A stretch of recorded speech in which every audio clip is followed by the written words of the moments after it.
What's going on, guys? Welcome back to another Ark update video. So today I wanted to cover some things that are already in game as well as some things that are coming into game.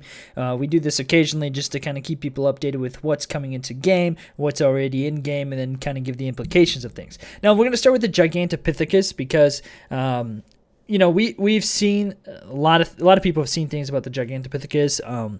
They were very OP when they were originally introduced into the game, and they were in Survival of the Fittest, and they were bugged, and like the female character could essentially fit inside the Gigantopithecus, where they're normally supposed to climb on like the shoulders, and then you could be tossed up over and stuff like that.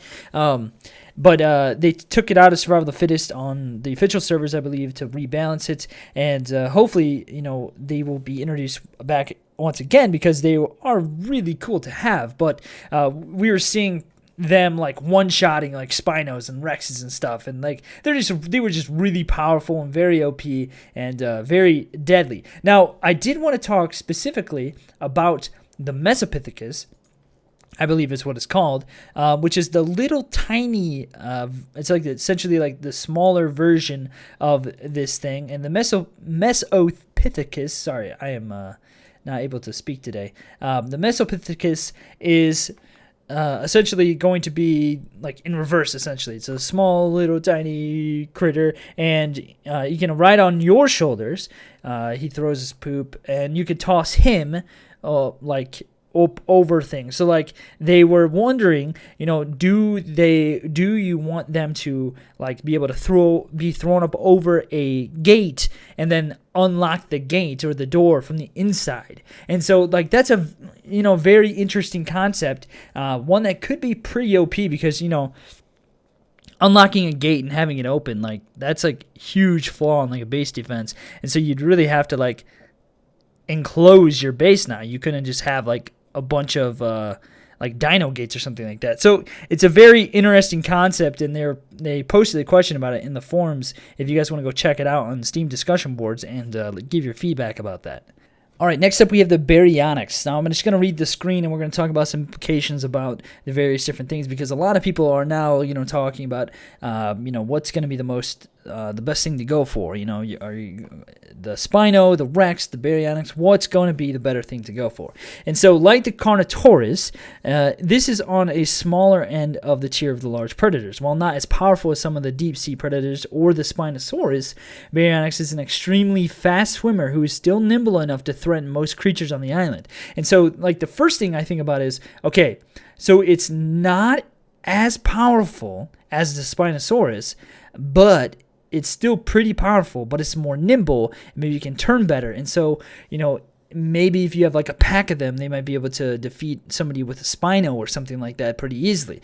I don't know, but it's a very interesting thing to think about, because the more things they're adding into the game in terms of like the apex predators, the more diverse things get, and the more you have to actually think about like different tactics and the fundamentals of gameplay and how you're going to actually approach different situations, because every situation could be very different, such as like being in the water versus being on land. And yet, despite being a fast, dangerous dinosaur, the Baryonyx almost exclusively eats fish and other water dwellers. The highly specific metabolism seems to allow it to heal its wounds faster after feeding on nutritious fish meat. So that's kind of an interesting thing to think about, actually, being able to heal quicker based on what you're eating. Domesticated. Baryonyx's natural affinity for aquatic predation means that once tamed, it learns to kill ocean dwellers even more efficiently. Between its speed and its power, Baryonyx makes an ideal choice for anyone interested in frequently moving between water and land, travel with ease, and valuing speed and agility over raw strength.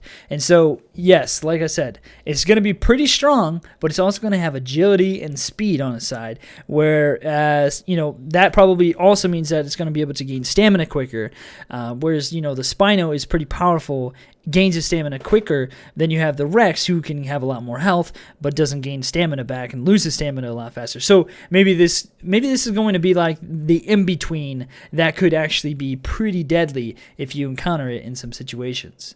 Next up, we have the Hesperornis. I'm just going to say Hesper because that is hard for me to say. Appearing as something of a half duck, half dinosaur, the Hesper is a medium-sized fish-eating bird, common in the rivers and lakes of the island. It would be about 2/3 the height of a human if it stood tall, but it rarely does. Hesper spends most of its time gliding along the surface of the water where it is much more maneuverable. Hesper is barely a threat to any land-dwelling creature, and its legs are too short for it to move around effectively, but it is surprisingly fast on the water. It can easily hunt down fish and other small water-dwelling creatures. Domesticated, not particularly useful for hunting and not being affectionate, Hesper is primarily kept for the specialized eggs it produces. When rendered correctly, the eggs separate into two distinct substances. One is a protein substance high in calories, and the other is an oily liquid that is effectively the same as oil found in the ocean. And so, got another oil producer, also produces protein that you probably can, I'm imagining you can either eat it or probably use it in kibble, maybe, and things like that. And so, they're adding these different things into game that aren't particularly good for combat, but they're useful as a tribe, as a community, having a group of things together that all work together to produce, oil and cementing paste and, better eggs and, quicker eggs and things like that. And so, yeah, just not particularly useful for different things, but it has a role on the island that could be important to a community or to a tribe. Now, I can't remember if we've already covered this, but the Lystrosaurus is a very interesting thing to have because it's going to be very effective for large communities and tribes. In the wild, the Lystrosaurus is a small herbivore common to much of the island. Only about 2 feet long, it is not high on the food chain and eats small plant life. The poisonous insects of the island seem to have little effect on Lystrosaurus. You can see it kind of looks like it's pretty armored. Despite being among the island's what does that say? Tinier herbivores? Lystrosaurus is an incredibly resilient survivor. It recovers its torpor and health much faster than most creatures, which makes rendering a Lystrosaurus unconscious a rather difficult affair. Domesticated, though, not surprisingly, I think it just bumped my... Lystrosaurus is an extremely loyal pet once tamed.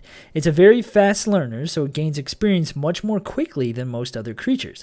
Additionally, its presence nearby appears to inspire allies, making them learn and gain experience more rapidly as well.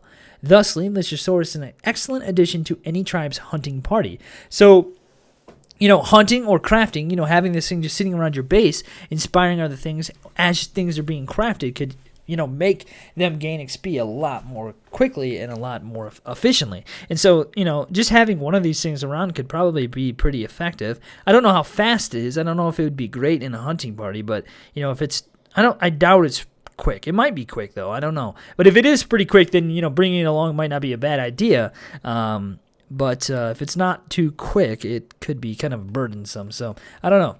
And last but not least, we have the Bufo. This is a big giant frog.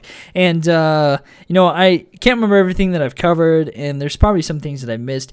And this is going to be the last thing I'm going to cover in this video, simply because I might have another Ark update video later in the week because some cool things are going to be coming out as well. So we'll see if I do that as well. I'm not entirely sure. But the Bufo is a very interesting thing. It's a large frog. I'm just going to call it the frog. Almost impossibly large. It can actually fit a full-grown human adult on its back, though just barely. This is a dangerous prospect, though, as secretions from Bufo's skin and saliva have a narcotic effect on most creatures. Not surprisingly, is adept at killing insects. In fact, it kills most insects near instantly and quickly digests them.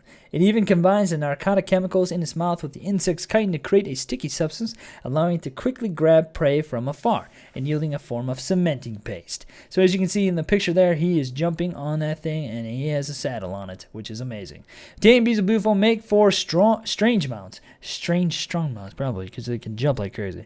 Strange mounts for strange people. Many tribes don't believe there's any reason to ride them, but some like the ability to take large vertical hops up huge walls and cliffs.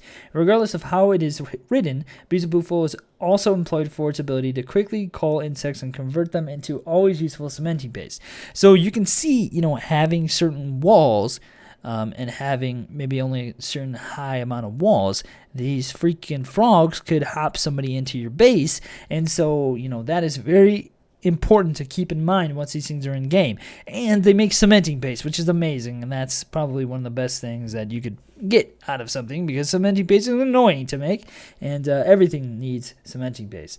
And so, like I said, guys, we're probably going to be doing an update video later in the week as well, but I thought for now we would cover some of the things that I haven't covered yet, and hopefully you guys enjoyed this. And let me know what you guys think about the various things that are in game. The Gigantopithecus, the Mesopithecus, the Baryonyx.